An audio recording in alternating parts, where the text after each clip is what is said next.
Not at all. We had the same approach, same philosophy from when we started. We had a group of 45. Now we're down to 33 for the World Cup, and we have trust in every person in the squad. So we have the same mindset, and nothing changes for us. Yeah, it was a long-term injury. Obviously, first things first, it was devastating for Caleb.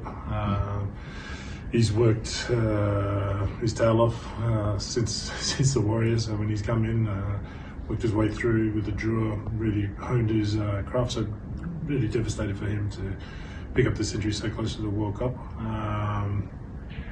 So he had a non-contact injury on the training session on Monday. He went up for a ball, landed on that leg awkwardly, and he felt something straight away. So he came off the field, stopped training.